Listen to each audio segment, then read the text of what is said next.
The draw shot, where bottom spin is used to bring the cue ball backward, is a very important skill in pool. Unfortunately, it is difficult for many players to execute draw shots with consistency, accuracy, and control. If that's the case for you, then watch the rest of this video. It covers as simply as possible everything you need to know to master the draw shot. The stroke needed for a draw shot is the same as with any other shot. The only difference is the tip needs to hit the cue ball low. For example, here's a near center ball hit stop shot. Using the same stroke with a tip much lower instead results in draw. Did you see how effortless and relaxed that was? Draw is that simple. Just use your normal stroke and hit the ball low.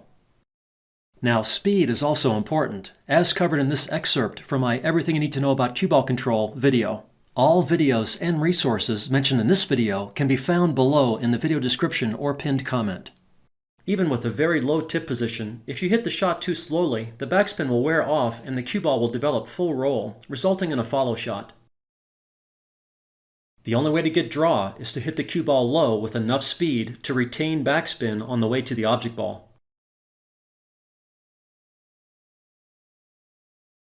When the cue ball is closer, you don't need to use as much speed to retain backspin and get draw. As we will see later, it is best to use a very low tip position and vary your stroke speed to control draw distance. I like to say, low and slow is the way to go. You can get draw by not having the tip as low if you use more speed, but this approach is not as accurate or consistent, and the pockets play tighter at faster speed. I almost rattled the ball out of the pocket. And the reduced accuracy almost caused a scratch. Again, low and slow is the way to go. You get draw with much less effort and the pockets play bigger. Now let's look at common mistakes people make that limit their draw shot effectiveness. First, don't elevate the back of the cue. You can get good draw with an elevated cue, but it is not necessary, and it will not be as accurate or consistent. Also, an elevated cue drives the cue ball down into the table, which rubs some of the spin off immediately. Instead, keep the cue as level as possible. Increasing your bridge length and using an open bridge can help with this.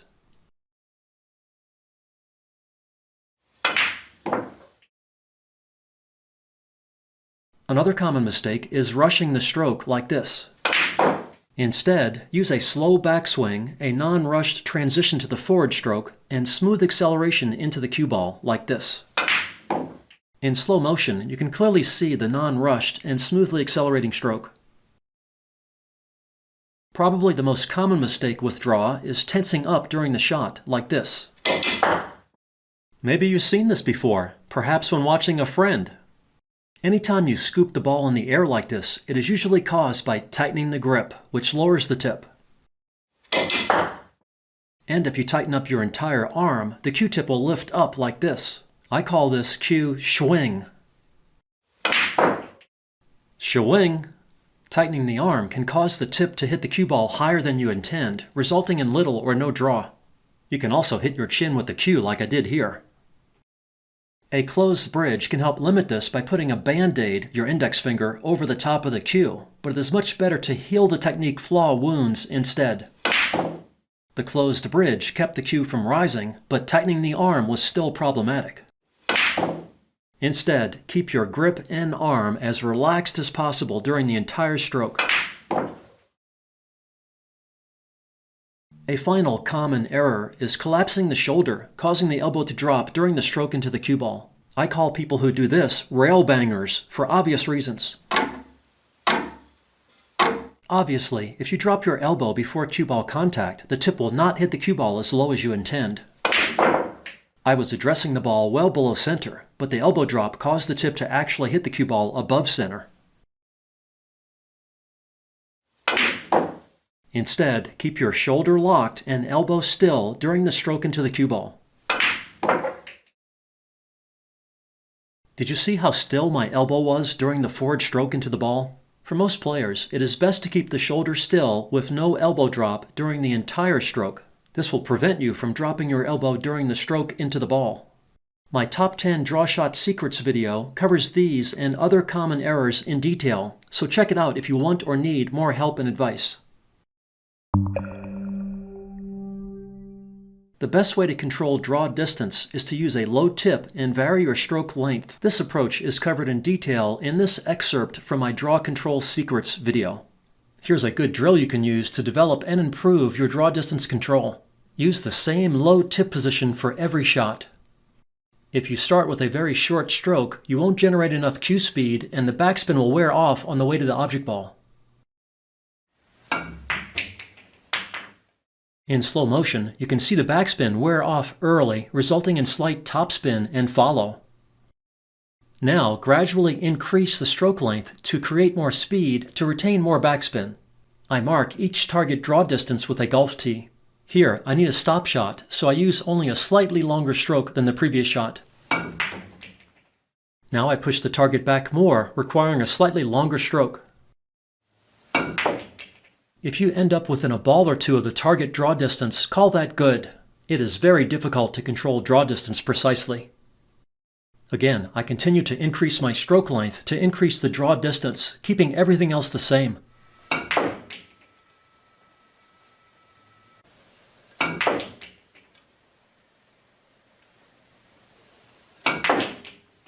Again, it is okay if you come up a little short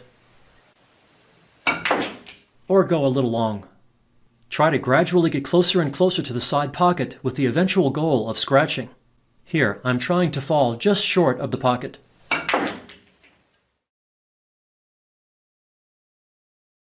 Now I'm trying to scratch in the side.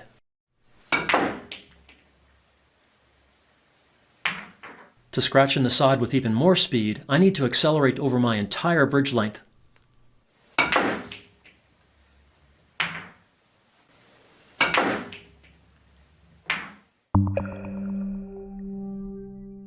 To predict and control draw shot cue ball direction, it helps to know the 3 times the angle system.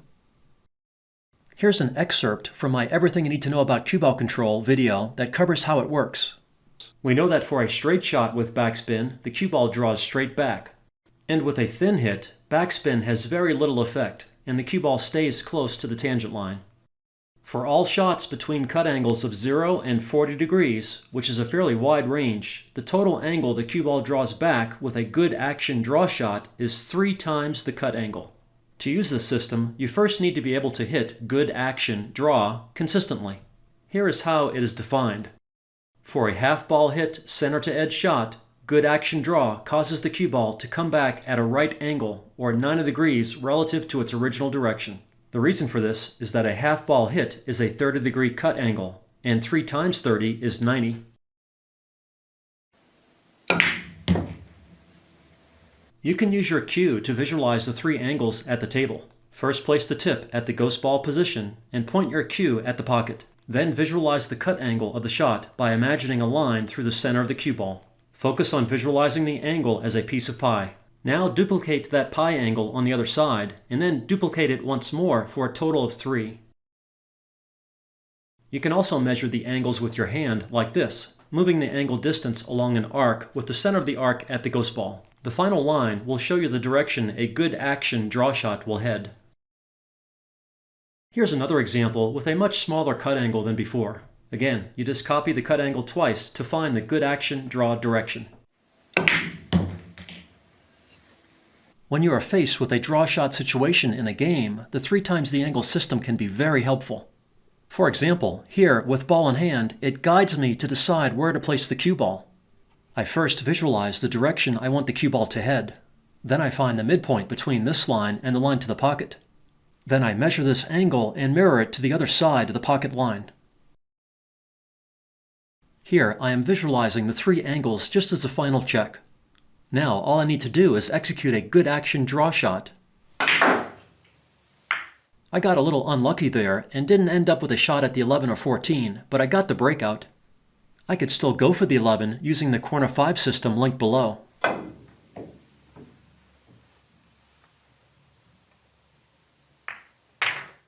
But a better option in a situation like this is a safety like this.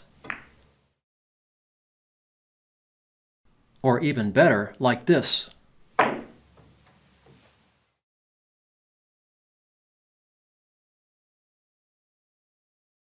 Here, the 3 times the angle system lets me know I can hold the cue ball for a shot at the 8 with good action draw. I cheated the pocket just to make sure. Here, I need to draw into the 8 to dump my opponent's 4 ball. Good action draw would head well above the balls. The direction I need is a little more than halfway between the stun line and the good action draw line, so I just need to position the tip contact point a little more than halfway down to the miscue limit. That opens the pocket for the 8 and gives me an easy out. Even a rail banger could get out from here.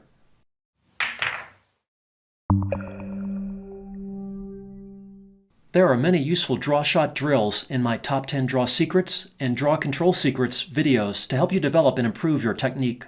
Give them a try. Here's another simple draw drill that is appropriate for players of all levels. It is linked below. The goal is to draw the cue ball back, gradually increasing amounts. First drawing back a little, then off 1 rail, then off 2 rails, and then off 3 rails. Obviously, your best distance might be less than that of a better player, but you can still challenge yourself to improve over time. I am using the low and slow is the way to go technique mentioned earlier, controlling the cue ball speed and draw distance totally with my stroke length. Don't try to draw too much at the beginning. Start with modest draw and build up gradually, focusing on maintaining all the best practices covered earlier in the video.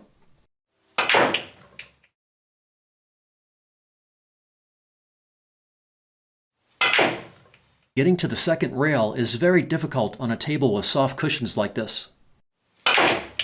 But with a full stroke and smooth and complete acceleration with a low tip, I get it to work. To get more travel distance to hit a third rail, it is much easier to add a little running spin. Right spin opens the angle off the first cushion and helps the cue ball retain speed. This applies to the second cushion also. Again, try to gradually increase draw distance by using a longer stroke with full acceleration into the cue ball.